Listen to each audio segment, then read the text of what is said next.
I'd like to turn to a new area now, and that is the alternative delivery models that the department is presently investigating, and I'm going to call it privatization. Is going to be my term for it. As I understand, what the ministry is considering is looking at having others do the work that's presently being done by the DFO. Now, there's a certain part of work that's presently being done that you may decide you don't need to do, and of course that's not included in my term privatization. My question to you, Ms. Stansrow, is as part of the Deficit Reduction Action Plan exercise that is presently underway, have you commissioned a study or report from someone independent of the government to assess whether these alternative delivery systems will be as effective, reliable, efficient, and instill the same level of confidence among stakeholders as the present system? I object to the question as phrased because Mr. Buchanan has tied it to the current Deficit Reduction Action Plan, which I submit as a matter of cabinet confidence. I think he can ask the question that he seems to want to ask, but he can't tie it to a cabinet confidence. Mr. Buchanan seems to want to know whether there's any study that the deputy can speak to, and maybe if he severs it from a confidence, and if there is any study, and the deputy will give evidence, of course, whatever that is, if there is a study that has been commissioned outside of that process.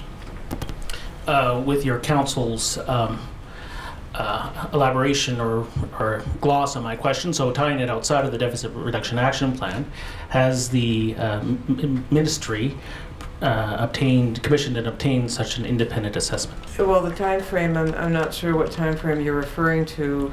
So over the course of history, perhaps. At the moment, no. And I guess my question to you then, the follow-up question is, don't you think it would be a good idea before the ministry makes whatever decisions it will, under whatever processes it might, that before it makes those types of decisions, that it receives an independent study about the effectiveness, reliability, efficiency, and the confidence of these different systems? I'm finding it very difficult, as Council mentioned, to discuss this because it is very closely linked to the Deficit Reduction Action Plan. So I can either talk in complete general terms about potential processes and hypotheticals, or we talk about the specifics, and either way it's a difficult conversation. Before I'll ask a general question, before making a dramatic change of how any ministry makes how it fulfills its obligations, wouldn't it be prudent to have an independent assessment to determine the effectiveness of the different models? It depends on the program you're talking about. It depends on the service that we're thinking about doing. There is an awful lot of expertise internally to the department, so again, it's too broad a question for us to provide any answer to. And I take it then, outside of the Deficit Reduction Action Plan, I'm not going to ask you questions about that, but there are currently no plans to commission such a report for any reason at this time? Not as far as I know. It's a big department, but not as far as I know. The department has had some past experience with self-regulation and self-reporting, and in this I'm going to put some questions to you with respect to the EPMP, in which low-risk projects were essentially self-reported and self-regulated. And I'm going to put to you that experience, through a number of criticisms, that the department did not have any documentation to show that it monitored the actual habitat loss, whether the habitat was protected by mitigation measures, and the extent to which the projected proponents compensated for any habitat loss. Those were valid criticisms of the EPMP that the department accepted, fair to say? Those were, I know that I was not there, so maybe either Mr. Bevan or Ms. Farlinger can speak more fully to the development of that program or that change. I know that there was some concern that would happen in the early days. It's not an issue that comes across my desk as one where there is current concern, no. Perhaps we can put up Exhibit 35, and you're familiar with the 2009 report of the Commissioner of Environment and Sustainable Development, Protecting Fish Habitats? Yes. And you're aware, if you go to page 20 of 46, and we'll find the page number, that through paragraphs 146 and for the next 10 or 12 paragraphs, that those were criticisms leveled against the department with respect to its lack of, I'll say, accountability to ensure that these small projects were properly monitored and reported on. This is a report that we've talked about on other occasions, and if I remember correctly, it was not an audit of the EPMP, but of the program overall, and that includes projects that were reviewed by Habitat staff, were monitored by Habitat staff, so it included the whole of the program and not just the EPMP. And Others may have more fulsome answers to that because they were there for longer than I was. well, the 2009 report, I guess, can speak for itself, but I'm going to put to you that there's been no further development by the department with respect to how it currently handles the small project EPMB projects. You can say that, Would you agree with that? and I would have to do some research into it. Okay. Another form of what my client views to be privatization, and I should say my client is opposed to privatization both because of the impact to its members, but also it doesn't view that to be an effective mechanism to regulate public property. I'm not asking you to agree with that principle, but it's co-management. And Well, if my friend's not asking a question about a principle in my submission, he ought not to be making a submission about it. I'm just giving the witness my client's perspective and why we're asking the questions that we're asking. I'm not asking her to agree or disagree with the principle.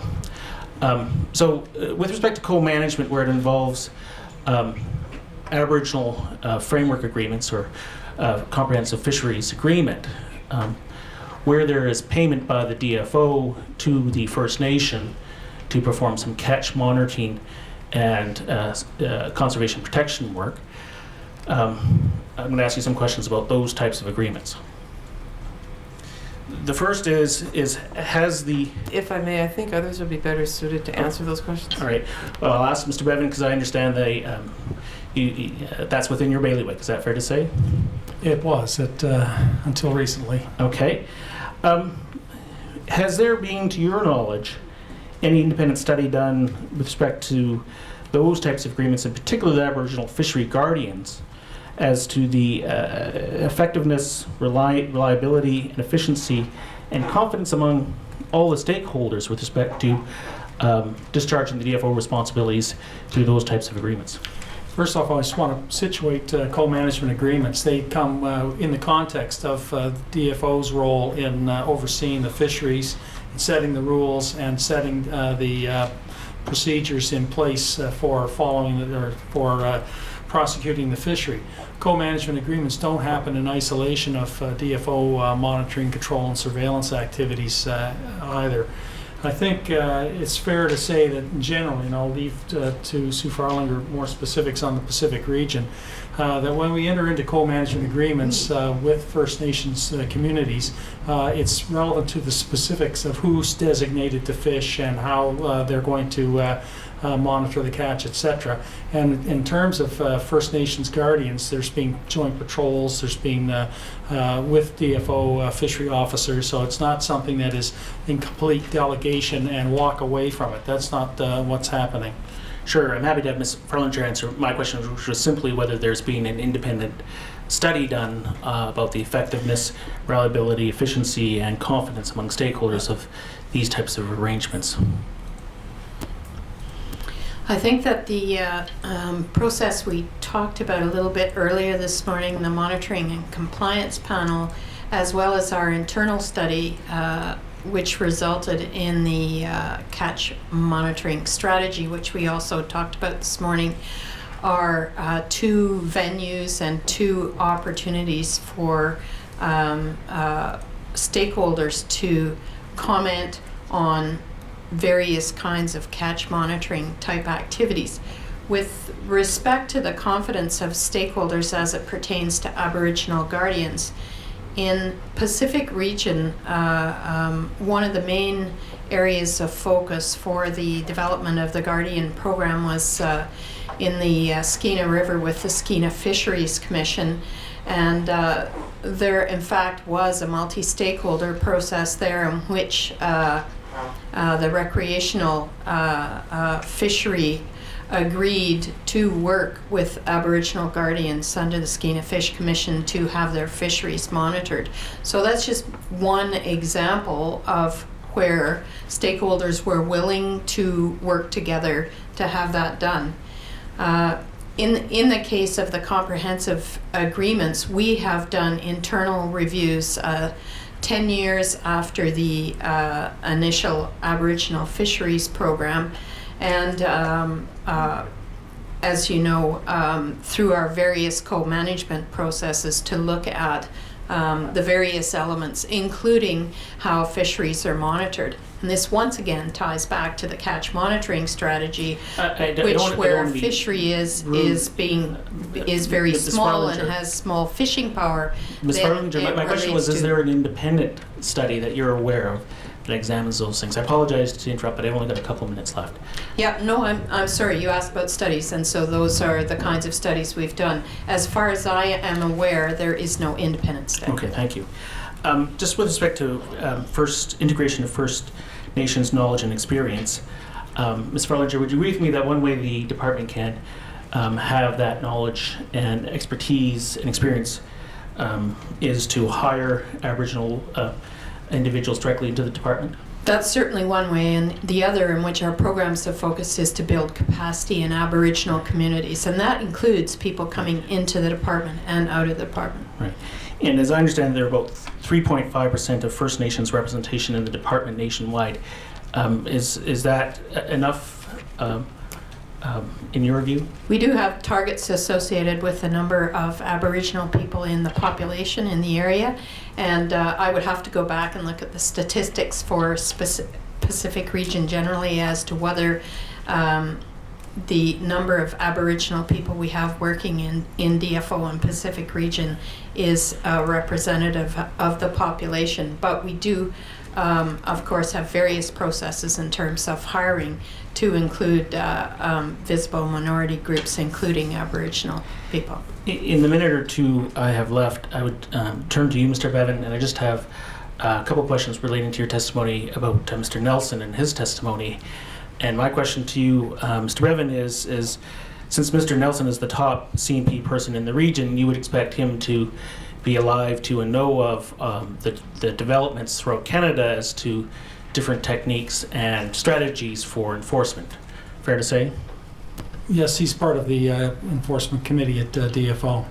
So I'm going to put a proposition to you to try to understand your evidence and his evidence and the conflict that may arise. And the proposition I'll put to you is that Mr. Nelson, being aware of the pros and cons of different enforcement strategies, was giving the Commissioner the region's view as to the present enforcement needs in the region, while you were given the national headquarters view as to what type of enforcement it would like to see.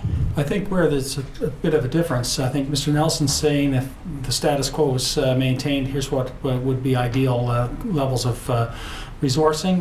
What I'm saying is that the status quo is not something that should be maintained, and that we have models that have been used elsewhere in the country that could be looked at and applied as a best practice in the region, and we could achieve outcomes without the need for dramatically enhancing resource levels. And Mr. Nelson would be aware of those other areas. I think that would require a collaborative work in the region of CNP with the resource management and other elements. So that would be required, and I'm not quite sure how familiar he is with the ELOG process and some of the experience that's been happening elsewhere, because it wasn't necessarily a subject of specific discussion at the national committee. Your Director General with respect to CNP would have as one of his duties to ensure that the regional directors are up to date on all the current techniques and strategies, fair to say? I think that they're looking at renewing the CNP program. They're doing that, and that is a work in progress. Thank you. Those are my questions, given the time allotted. Thank you. Good morning, panel. For the record, my name is Alan Blair. I appear as counsel for the BC Salmon Farmers Association. I have a number of questions. Some of the first few, I think, are perhaps easy, standard questions that you might all agree with, but we'll see. We've heard through the course of these many months of hearings the issue of data collection, not just within the aquaculture industry, but really across the broad range of wild fisheries, hatchery or enhancement facilities, as well as the aquaculture industry. And there appears to be quite a range of data available for managers such as yourselves and people who work in the department, as well as in our industry. And my first question is really, perhaps I'll start with the scientist, if I may, Dr. Richards. Is there a real benefit in standardizing data collection across the host of industry groups and wild and farmed and enhancement facilities? Because we appear not to have that at present. I think that there are some advantages to data standardization, but you have to take into consideration the context in which those data are collected and the various circumstances. So it's not always ideal or practical. There are different types of data that might be specific to specific certain areas or certain questions. There's always an opportunity or an interest in collecting many more data than we really have the capacity to collect. And sometimes there need to be choices about which data are collected and which techniques are used to collect those data for operational practical reasons, and also to do with what the purpose is that to which those data are going to be used.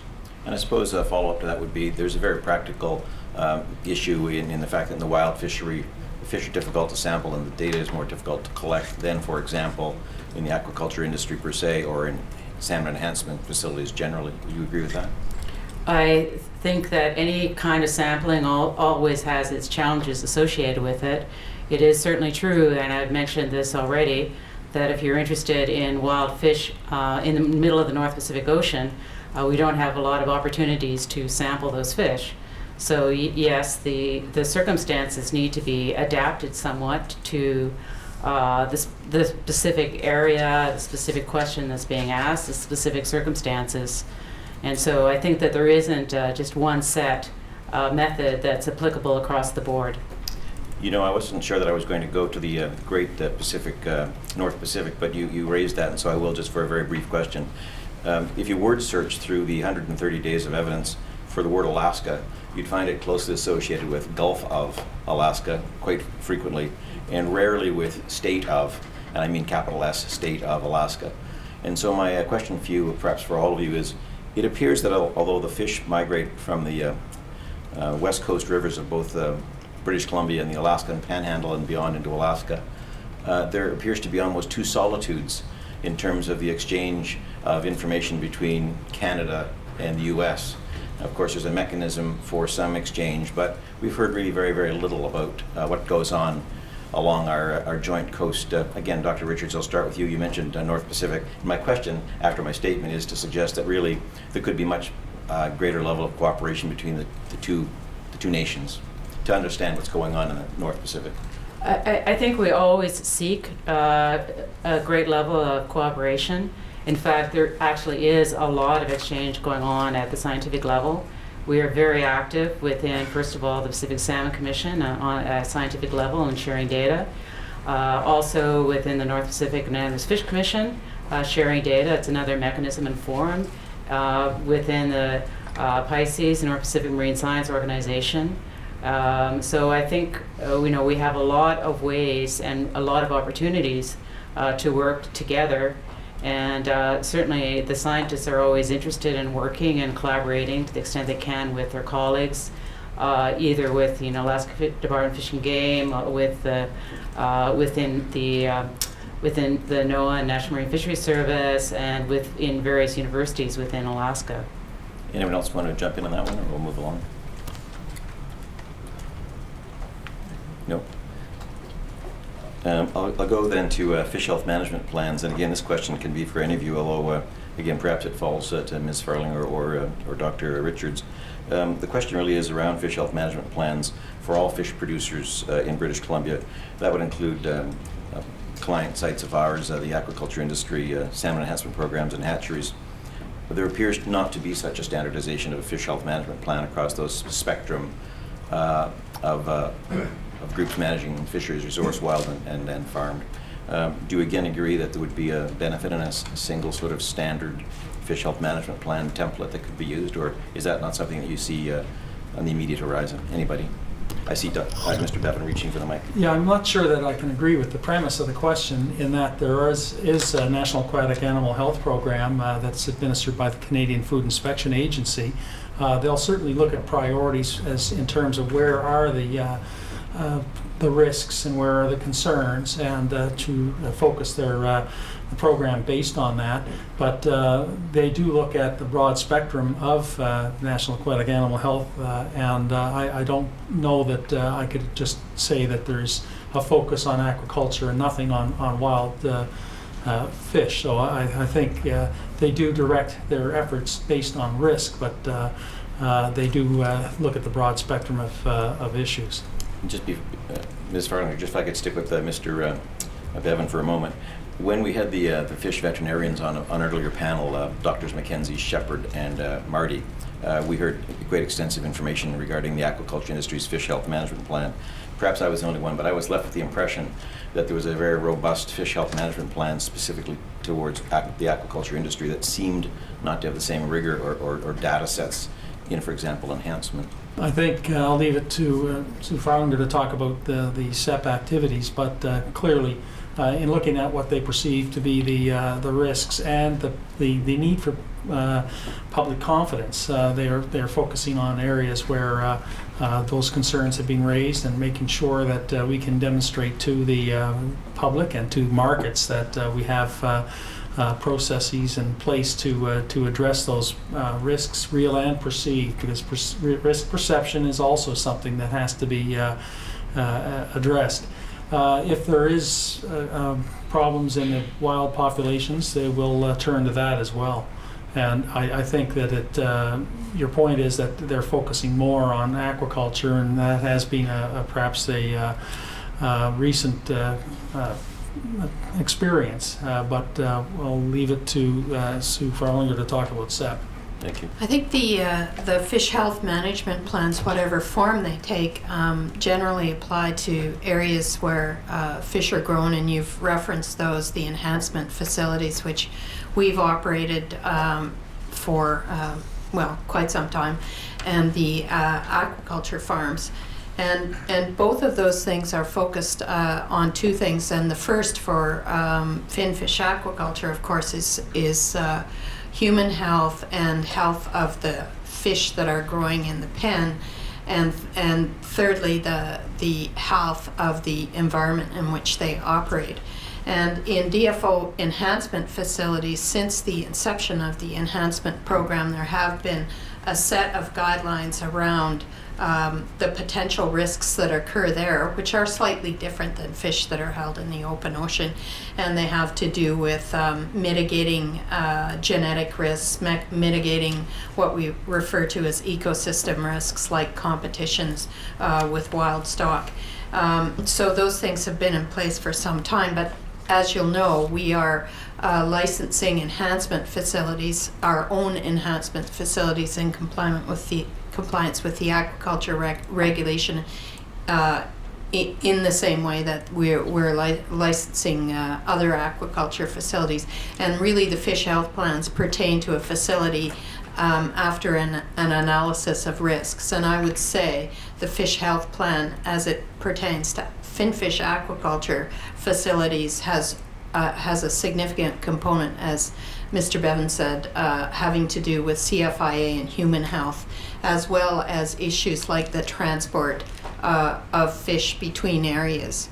In the case of enhancement facilities, the human health issue is considerably further out, and the focus is more on the impact on potential impact on wild stocks, either genetically or from a biodiversity perspective. So that's why those fish health plans are different. Thank you for that perspective. Mr. Lunn, could we please go to the BC Salmon Farmers Association, tab 3. On the screen, members of the panel, we see the National Aquatic Strategic Action Plan Initiative. I think it's known as NAPSI by the acronym. It's a forward-looking document, 2011 to 2015. And if you could just flip over to the next page, I think it's page 1. It might be PDF page 4. Yes, the second full paragraph just sets out the document. The strategic action plans outlined outline areas where efforts are required to improve public governance of aquaculture and private operations. Are any or all of you familiar with this document? I am. Oh, thank you. There are a number of recommendations in here. Excuse me, but others might be as well. Yes. Yes. We would want the record to be correct on that. Are you all nodding? No.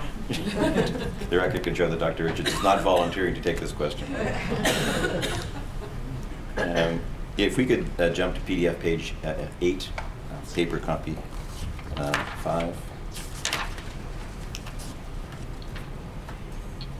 So this document attempts to address some of the issues and recommendations with respect to aquaculture and reviews of rights and privileges and obligations of aquaculturalists. And on the screen is an action item table. Deputy, if you could refer to that table and just take a moment to review it. Do you agree that there's been some work done by organizations in the past, and it continues to be an evolutionary process to try to square the circle to determine how to manage the rights of the aquaculture industry within the greater management of other fisheries rights that DFO attempts to balance? Very much so, and I would say it's a piece of work that will be ongoing forever. These things continually are in evolution, and as we learn more, we improve. Anybody else want to volunteer? No? Mr. Bevan is shifting in his seat but not necessarily reaching for the mic? No. Thank you. Could we go please to Exhibit 1366?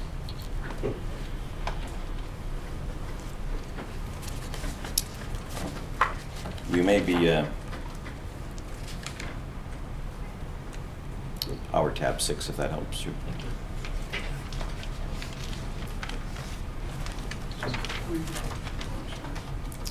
Oh, I'm sorry, yes, thank you.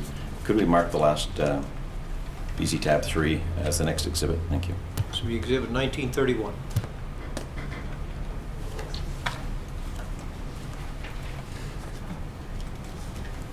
Now, this is a document that some of you may have had an opportunity to review in preparation for coming to the panel.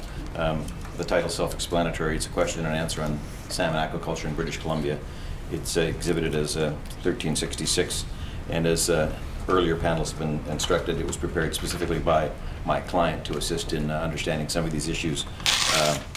There's, I think, 400 odd footnotes, so it's meant to be a science-based document, but it's meant to read well if you're the grade 11 class trying to understand some of these issues. So this literature review was conducted under the direction of Dr. Tom Watson, but you can see a number of the other people who have assisted him, including, you'll see Dr. McKenzie's name, who may be familiar to some of you as the veterinarian for Mainstream that the Commission heard from earlier. I wonder if we could please go to PDF 21, please.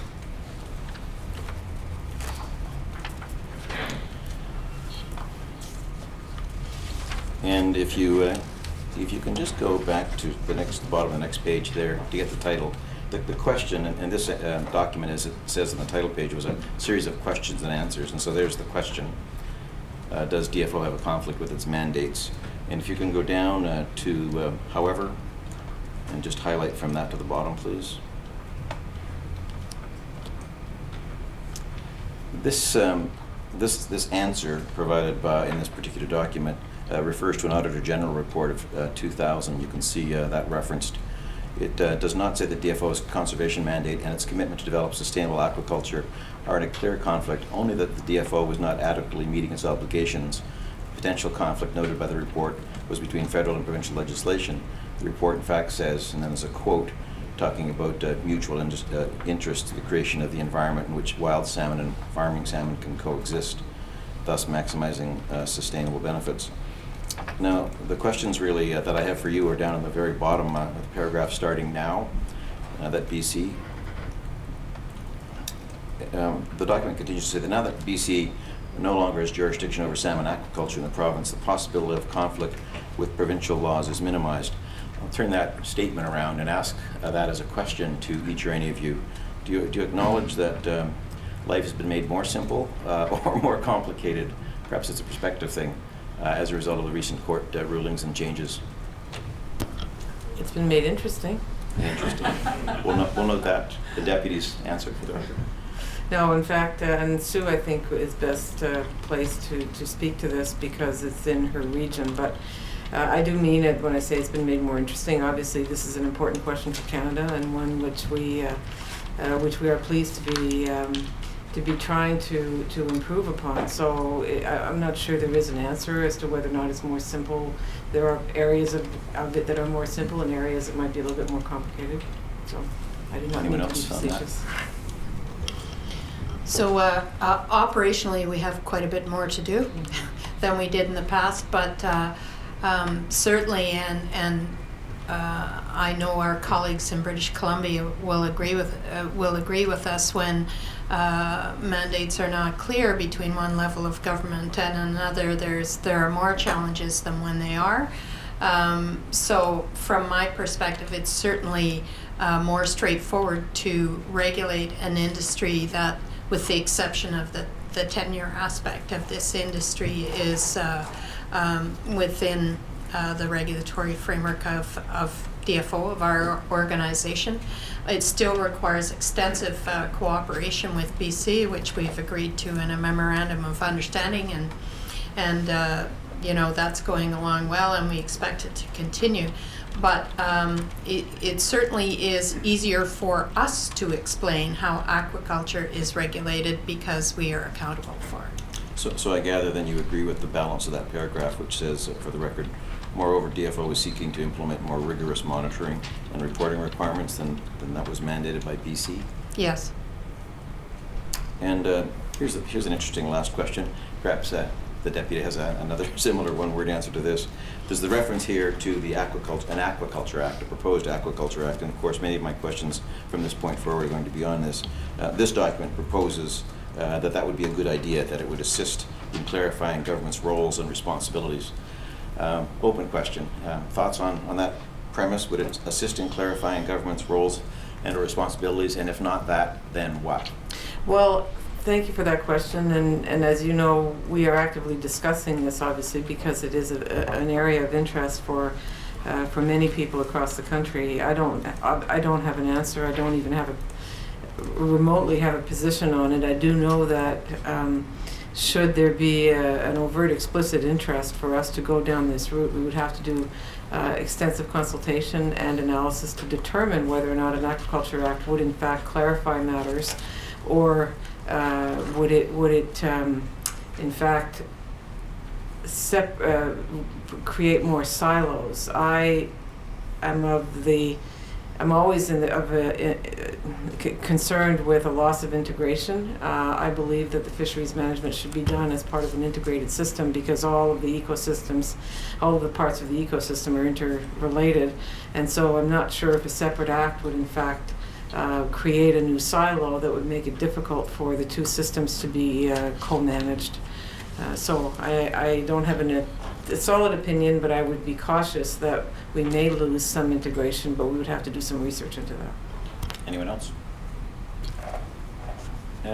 If we could go, Mr. Lund, to Exhibit 1627. These are a string of emails that were entered as Exhibit 1627, and they're emails, if you can just perhaps slowly scroll through so the panel can see the string. Trevor Swartfegger was on the stand and spoke to these issues, and I see some of you received, Mr. Bevan in particular, received copies of these emails. So perhaps I'll direct my questions to you, if I may, sir. If you can go, Mr. Lund, to the email written by Mr. Swartfegger to on Saturday, April 17th, 2010. That's the one. 6. Yes, thank you. And so let's understand this in the context of the time. It's April of a year and a half ago, perhaps. And he is speaking in his capacity as the Director General Aquaculture Management for the Department of Fisheries and Oceans at the time. And he says in part, I understand, this is the very beginning, I understand that efforts to revise the Fisheries Act have recently been reactivated. And in the balance of that paragraph, you may be familiar with it, sir, he's asking to be somewhat more directly involved to ensure proper considerations are given to the aquaculture sector within the deliberations around a Fishery Act renewal. Mr. Bevan, looking at this email on the screen, your memories refreshed this exchange of correspondence? Yes, I recall this. We've also had some conversations around these issues. And this is, of course, only one part of a longer email string, and I'm sure a much longer dialogue that you've been participating in. Is that correct? We've had, I had considerable numbers of interchanges with Trevor at the time. Now, picking up on the cautious approach that the deputy spoke of earlier, being perhaps you're having silos, but perhaps you need to find a mechanism to manage this industry in a different way. This appears to be, and looking down to 2 paragraphs, it starts, I feel the Fisheries Act may not be seen as an adequate mechanism. And then in the next paragraph, in my view, a real opportunity exists. If you could just put those both on the screen, Mr. Alonso. There we go. I think we've got it. I'll just summarize, and you can read along and tell me if you agree. Clearly here, the Director General is advocating, at the very least, some consideration be given to an Aquaculture Act, and also speaks of the efforts of the Canadian Aquaculture Industry Alliance, CAIA, in that regard. Do you agree that's a fair summary of what he's proposing? I think that is a fair summary of what he was proposing. And he says at the bottom of that, the second paragraph I've got highlighted, just 3 lines from the bottom of the screen. Further, such an act would provide for a legal definition of aquaculture, establish aquaculture as an activity distinct from fishing, set out the rights and responsibilities of fish farm operators, and provide the legal basis for an appropriate policy framework. Now, those are his words. Do you adopt that those issues are necessary for a further legal definition? And that's a distinct question from whether you're endorsing an Aquaculture Act. I think there's been court decisions, obviously, subsequent to this, or at this time. I can't recall the exact date of this versus the BC court decision that aquaculture are fisheries, in the BC context at least. Clearly, there's jurisdictions where there are aquaculture acts. I know that Norway has gone through a number of them, and there's some desire on the part of the Canadian Aquaculture Industry Alliance to have the same kind of holistic one kind of body of legislation to govern their activities. I think it's not necessary to have a new act to come to the to resolve some of the definition issues, the rights issues, etc. I think that's being borne out by the experience here in British Columbia with the new regulatory regime that the government has put in place. I think it's also how much can we get. At the time of this, the priority had to be on the Fisheries Act. We're dealing with a very old piece of legislation, and the governance in there has some significant limitations and puts the minister in a difficult position because of the fact that there's no legal guidance provided to the minister on how to exercise the minister's discretion. That leaves the minister exposed to a lot of pressure. We were focusing on that aspect of legislative change and not looking at taking on the Aquaculture Act idea and evaluating whether or not we would even recommend it, let alone actually pursuing it. So I think you can resolve those issues in a way independent of new legislation, and clearly our priority at the time was the Fisheries Act and dealing with aquaculture in the context of the Fisheries Act, not looking at a separate act and trying to suggest to government that we had a great idea that instead of trying to resolve one set of issues, so we're going to try and solve everything by 2 acts. We weren't prepared at that time to consider that, and we aren't actually prepared now to recommend yes or no on it. Our steps taken in response to the BC decision was to put in place regulations that allow us to have the same kind of approach to fisheries, wild fisheries, as to aquaculture, both covered by integrated plans that recognize the reality of the ecosystem that they're functioning in, and where possible, and certainly something like gooey duck or some other species, it'll be possible to have an integrated plan that covers both wild and aquaculture activities, and that's the kind of objective we want to have in the future, is both activities using an ecosystem in somewhat different ways, but both are using the ecosystem and they have to be integrated. So this was an interesting discussion that we had at the time. My response was we have to focus on the priority of the day, Fisheries Act, and we'll try to resolve these other issues in that context, and that we weren't at that time ready to engage in a discussion on new Aquaculture Act. And I just want to pick up, you several times you used the phrase "at that time," and then once or twice now at this time. I want to go back to "at that time." This was April of 2010, and as I understand correctly, there were at that time some proposed bills, proposed amendments to the Fisheries Act. Am I correct in that, or am I off? At that time, I can't recall the actual timeline, but we put the act to Parliament twice in the last number of years. For amendments to the Fisheries Act, which haven't passed. That's correct. And I'd say it was more than just amendments. It was a fairly substantial rewrite. Right. So at that time, the whole issue of managing aquaculture in British Columbia, posed by the court changes, was trying to be managed within the regulatory scheme, number one, which you've done, and number two, in whatever manner necessary under modifications to the Fisheries Act, as distinct from a standalone Aquaculture Act. That's correct. That's our priority at that was, and still in my view, is we do need to continuously look at the Fisheries Act issue. So speaking for yourself, I'm not sure that anybody up there can ever speak for themselves and not for government, but I am asking you, speaking for yourself, then you're still favoring perhaps amendments to the Fisheries Act, such as that might be necessary to bring aquaculture more up to date in terms of DFO's management of it, rather than a standalone Aquaculture Act? If I only get to change one act, Okay. it'll be the Fisheries Act is for the higher priority. I have your point, thank you. Could we please go to BC Salmon Farmers tab 15? I didn't mean to cut anybody off. I'm sorry. I looked at my questions if anybody had anything else. This is really, we can go through this quickly because this is an email, and this question is for you, obviously, Deputy.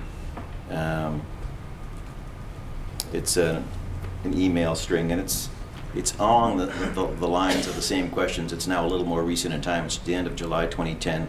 It's from the Canadian Aquaculture Industry Alliance.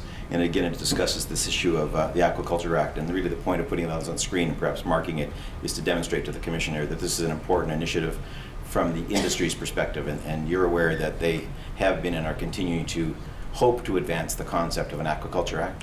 Yes. Could we mark this as the next exhibit, please? Exhibit 1932. I'm just going to take us to Exhibit 1626, if I may.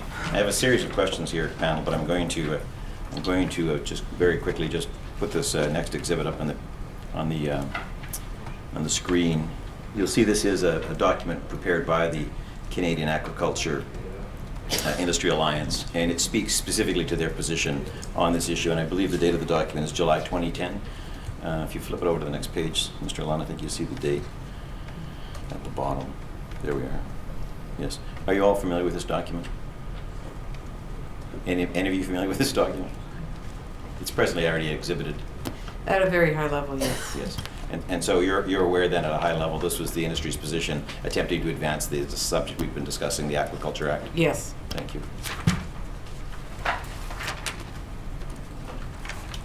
Could we go to BC Salmon Farmers tab 17, please?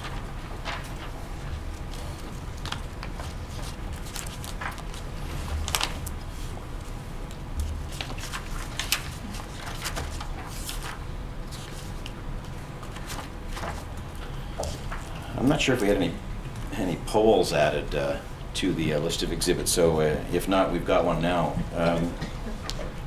Are any of you familiar with this, either in preparing for the panel or generally? It's on the screen. It's a poll which has the heading "Canadians overwhelmingly support a National Aquaculture Act," and it's prepared in April of 2011. Have any of you seen this before preparing for the panel? I see no's. Mr. Bevan? Not specifically with respect to this. I'm familiar with the views of CAIA, the Canadian Aquaculture Industry Alliance, their support for an act, and they have raised issues that Canadians would support it as well. But I haven't looked at this in any, and not familiar with the content of it in detail. Yeah, just if we can go to PDF 5, please, Mr. Allen. If there's a reference in the poll, which is right there, right under the support for National Aquaculture Act, and I'll just highlight that. Really, I want to get your reaction, panel, if I may, to that statement, which is, I'll read it into the record. Currently, the Canadian aquaculture industry is governed by up to 73 pieces of often conflicting legislation, making Canada's aquaculture industry one of the most overregulated in the world. As well, Canada is the only, pardon me, as well, Canada is the world's only major farmed seafood producing country without a national legislation specifically designed to govern and enable its aquaculture industry. A statement. It speaks of a number of pieces of legislation, perhaps 73 or thereabouts. Can any of you comment generally on the statement, Mr. Bevan? Well, clearly the industry has made it known that they are somewhat frustrated by the fact that the way that regulations work in Canada right now is that there's not a body of or law that governs a individual set of activities, such as aquaculture or such as wild fisheries, as separate legislation, but rather we have layers of legislation. So we have the Fisheries Act plus the Navigable Waters Protection Act, SIA, et cetera, et cetera. To go down the route that you're looking at here, or requested by the industry, would require a considerable re-evaluation of the regulation in the country and rewrite of a broad number of acts in order to go down the route that they're proposing. And I understand their desire to go there. And we've heard your view before. If you can only modify one act, you're sticking with the Fisheries Act. That's correct. Thank you. Could we go to exhibit? I'm not seeking to have this marked. I think they were only generally familiar with the concepts and who it was produced by, and I thank Mr. Bevan for his comments to it. Exhibit 1804, please.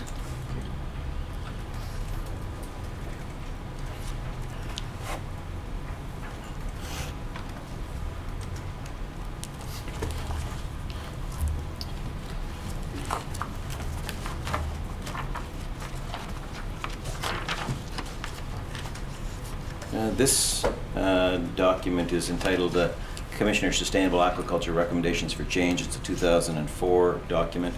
And if we could go to PDF 55, paper page 47. I should ask, it's marked as an exhibit. Are some or all of you familiar with this document? Yes, I'm familiar with it. Thank you. I've taken you to a page in the document, sir, where there are a couple of scenarios being proposed, and really this is getting back to the whole issue of regulation and management of the industry. And the scenarios that are on this page, scenario at the top one talks generally about managing aquaculture either within Agriculture and Agri-Foods Canada or in some other fashion. Sir, are you alive to the debate about how you manage aquaculture industry? Yes, I think that at that time there was a debate going as to how we should be structured in terms of the management. I think we've dealt with that debate. The determination in BC, particularly that aquaculture is a fishery, has brought some of that to a conclusion. The other issue is that we look at the management of aquaculture, wild fisheries, and all of the other ecosystem responsibilities of the department as an integrated whole. We are looking at the use of a marine ecosystem by various users, whether they're extracting wild fish or growing aquaculture fish. They're all having an impact on the ecosystem, and we think it's better to have one regulator, and that's why we landed on the Department of Fisheries maintaining the responsibility. But at that time there was a feeling that aquaculture was not getting the kind of service and that was necessary. There was a long time for site approvals, etc., and they were looking for a more responsive home for the regulation of their industry. That's a very useful comment to help bring us from the 2004 time period forward about 7 years. I see the Deputy nodding. Do you generally agree with the summary that Mr. Bevan has just provided? Yes, I wasn't there at the time, but I do know that was a discussion, and I know that that's where we are now. And so in summary, just as we get to the break, in summary, this panel is of the view that aquaculture can be best managed under the broad umbrella of DFO with its various mandates, as opposed to necessary hiving it off to either separate legislation or, this maybe in particular, separate departments. Well, certainly, even if there was separate legislation, it could still be managed by the department. Again, I'll say what I said earlier. My fear in any of the scenarios that you've described is the loss of integration and the law and creating extra steps prior to being able to integrate information and make sure that the fisheries are all well managed under very similar sets of rules and regulations, and the participants also then managed according to that. Having said that, if decisions are made for it to be moved, then the bureaucracy will do what it does and make sure that things are managed as well. So. We're at the half hour. Mr. Bevan, did you want to put a thought on the end of that? Well, I just think it gets more complex if you have two separate organizations trying to manage one ecosystem. So that's just something to point out to the Commissioner that that's the reality as I see it, and it's much easier for us to integrate when it's all in one organization. And Mr. Commissioner, by my count, I have about 5 or possibly 6 minutes left. We could either take the break or we could carry on, and I could finish your choice. I will take the break. Thank you. Hearing is now adjourned until 2 p.m.